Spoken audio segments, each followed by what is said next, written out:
Mga kapuso, pati po mga manloloko tila sumasabay rin sa uso. Iba't ibang modus. Yan ang ating tututukan at hindi palalampasin dito sa pinakabagong Scam Alert. Minsan ba habang nagbabrowse kayo online, may makikita kayong nag-aalok sa inyo ng online job kung saan napakadaling kumita at hindi biro ang kita? Gamit lang daw ang cellphone mo, pwede ka nang magkapera. Nako, mag-ingat-ingat sa tinatawag na tasking scam. Yan po ang tawag dyan, tasking scam. Ngayong umaga, may kasama po tayong naranasan mismo yan. Isa siyang financial advisor pero siya mismo aminadong na biktima ng scam at muntik pang maulit ng pangalawang beses. Jean Pauline Angcores. Good morning, Jean. Good morning po. Ano ba? Jean? Paula? Paula na lang po. Paula na lang. Sige, sige. Paula, pwede mo ba ikwento sa amin yung nangyari? Mula sa paano ka in-approach at ano ang kinahinatnan? Una po, nag-message sila sa isang online messaging platform. Okay. Tapos, nagpakilala sila kung sino sila, saan silang company. And then, ano daw yung task Random na to. gagawin. Parang Yes bigla po. na lang nag-pop up sa messages mo. Ganyan. Magtataka ka po talaga kung Okay. saan nila nakuha yung number mo. And then, isasabihin nila ano yung klase ng trabaho, magkano yung kitaan, and then, tatanungin ka muna nila kung game ka. Okay. And then po, pag sasabihin nila sa'yo na meron mo ng test task na gagawin. Tatlo yon. Pag nagawa mo yon, send ka lang ng screenshot. Pag nagawa mo, bibigyan ka nila ng parang bonus or something, ganyan. Mahihikayat ka na talaga kasi naglabas na sila ng pera Okay, sa'yo. from the start, magkanong alok na kita? Kaya ka na, siguro kaya ka na-attract, di ba? Kasi yung offer na kita, magkano? Nasa 1,500 to 3,000 pesos daily. A day. Apo. Isipin mo yan, ha? Kung sa halimbawa, 5 days a week sa 3,000, edi may 15,000 Yes ka po. per week. Malaki yun, ano? Paula, hindi lang chat-chat, nakausap mo mismo itong katransaksyon mo online, hindi ba? Yes Nirecord po. mo ba yung usapan at anong napag-usapan ninyo? More on ano lang po, paano yung gagawing task. Actually, wala na nga pong interview na nangyari. Kaya super bilis So lang po ng pagka-message transaction. sa'yo, umuo ka na agad and then binigyan ka na ng task, nagawa Yes mo na. po. Opo. So in a matter of maybe overnight or maybe 24 hours na... 10 minutes lang po. 10 minutes, kumita ka na agad. Ganun lang po kabilis, opo. Talaga mahihikayat ka, no? Bago na ang encounter na ito na scam ka na rin daw dati ng 30,000 Yes pesos. po. Paano naman nangyari yun? Yun po, parang online din siya na work. Pero medyo iba yung atake niya. So, nag-ano kasi kami, initially 2,500 yung hinihingi. Okay. And then, hindi lang siya dumoble eh. Mas malaki pa sa doble. So, nagpasok kami ulit hanggang umabot ng 30,000. So wait, may task ka pero ikaw ang magbabayad, ganun ba? Paano mangyayari? Paano yung demand niya? Una po, bibigyan kanila ng 6 tasks. Oo. And then, on the 7th task, meron daw silang ibibigay na opportunity, yung tawag nila. Okay. Sasabihin nila na, we can double your investment. Pili lang kayo kung ano yung plan na gusto ninyo. So, meron doon na from 1,000 pesos gagawin nilang 2,000, hanggang 8,000 gagawin nilang 15, 16,000, 20,000. Okay. So, ayan, pinapakita po natin. Yan yung mga exchanges ninyo. Yes Parte po. yan ng exchanges ninyo, Yeah. no? Yung hinihingi niya at anong kapalit, etc. So, bigla na lang siya mawawala. Nung, halimbawa, nakapagbigay ka na ng 30,000, bigla na lang siya nawala, ganun ba? Opo. Bigla na lang, ayun. Sana nawala may mga nga. nakakapanood nito na mahabol pa, no? Na hindi pa sila nakakapagbigay. Baka ho nai-scam na kayo, hindi nyo pa alam yung nangyayari sa inyo tulad ng nangyayari kay Paula. Sa punto pong ito, makakausap naman natin si Josel de Guzman ng Scam Watch Philippines. Josel, good morning. Magandang umaga, Ivan. Magandang umaga po sa lahat ng mga nanonood. Salamat po sa Una po pagbibigay muna, Josel, itong tinatawag na tasking scam, gaya nitong nangyari kay Paula, marami na ba kayo nababalita ang kaso nito? The mere fact na may ganyan palang Scam Watch Philippines, that tells us something. Na ibig sabihin, laganap na laganap ito. Pero itong katulad ng tasking scam ni Paula, marami ba kayong ganitong similar cases? May mga nagre-report po, lalo na po sa 1326 sa CICC.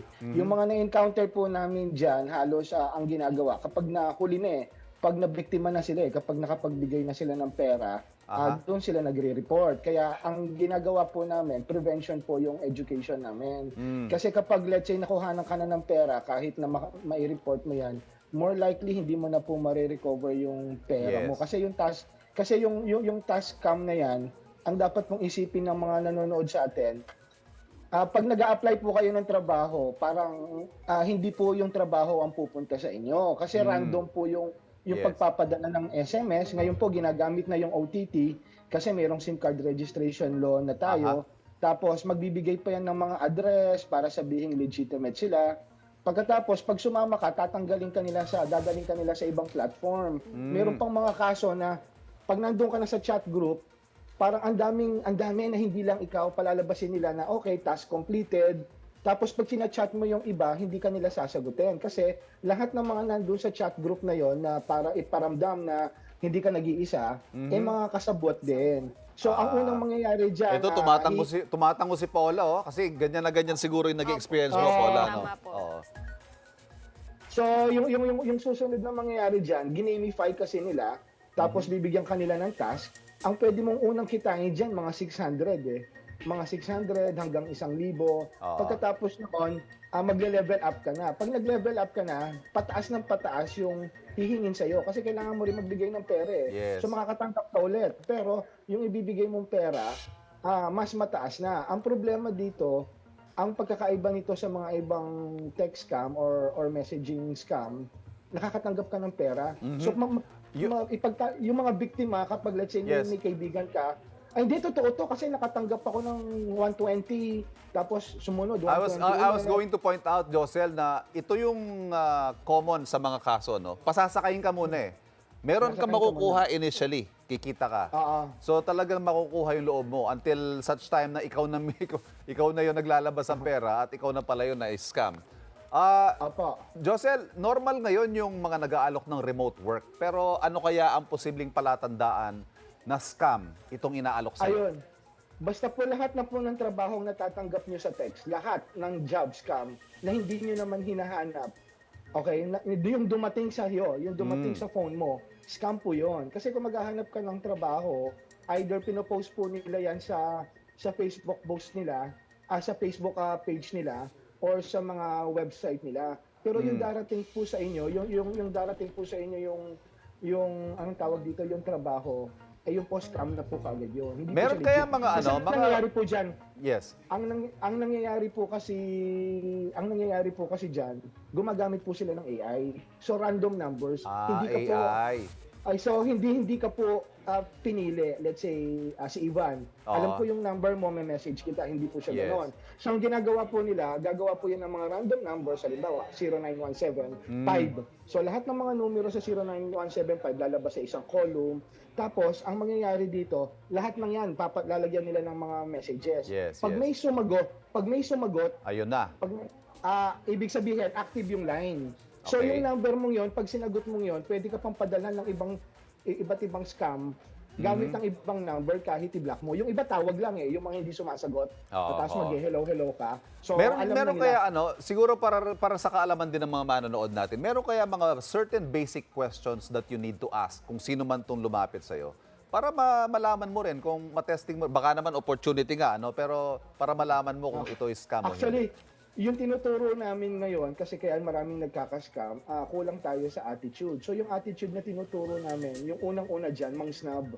Kasi pag hindi mo naman talaga hinahanap at dumating sa'yo, dapat isnabin mo na. Kasi sa panahon ngayon, dapat mag-ingat tayo. So kahit na opportunity yan, na biglang dumating sa cellphone mo, guaranteed po scam yan. Kasi kahit yung mga loan scam, di ba? Yes, yes. Targeted po talaga siya. Yung job scam po, medyo kakaiba. Kasi pag nag-apply ka kasi ng trabaho, ikaw yung maghahanap sa mga kumpanya, ikaw yung maghahanap sa mga job, mga Yes. job street o yung mga website. Ito kasi dumarating sa'yo. Hindi na nila tinatanong yung qualification mo eh. Basta So, hindi mo hinanap, sila mismo lumapit sa'yo, mas malamang scam yan. Pag nanalo ka sa Yes. raffle na hindi mo sinalihan, lalong scam yan. Yes. Siguro, Paula, baka may gusto kang parting shot, baka may anong lesson learned mo sa episode na ito na gusto mo i-share sa mga manonood natin? Yun nga po, tulad ng sinabi ni Sir Josel, huwag mong tiwala agad. And kapag may dumating na ganung opportunity, pag may nag-text, pwede nyo i-search agad din yung company name nila Aha. para malaman nyo kung legit sila o Yeah, hindi. quick Google search, Yes, Sir Josel, baka may panghuling mensahe kayo sa mga manonood natin para makakaiwas sa mga scam. Ganito lang naman yan, pakinggan po natin yung mga natutunan natin. Kung ang gusto kasi natin, mag-ingat yung mga tao online kung paano sila nag-iingat sa labas. Unang-una dyan ay yung don't talk to strangers. Pag hindi mo kakilala, wag mo kausapin, isnabin nyo. At the same time, yung pinaka-importante po, pag naka-encounter na po kayo ng ganyan, i-report nyo po yung mga numero sa CICC, sa Cybercrime Investigation and Coordinating Center, sa 1326 po. Meron na po tayong online scam hotline, yung gobyerno po yan. Okay. Sir Josel de Guzman, maraming salamat po sa panahon ninyo. Salamat. Sir Josel ng Scam Watch Philippines at salamat din sa pagbabahagi na yung kwento, Pauline, para magbigay kamalayan sa mga kapuso natin sa ganitong klase ng scam. Mga kapuso, kung biktima rin ng mga scammer, ibahagi po yan sa amin para lahat tayo alerto. Scam Alert!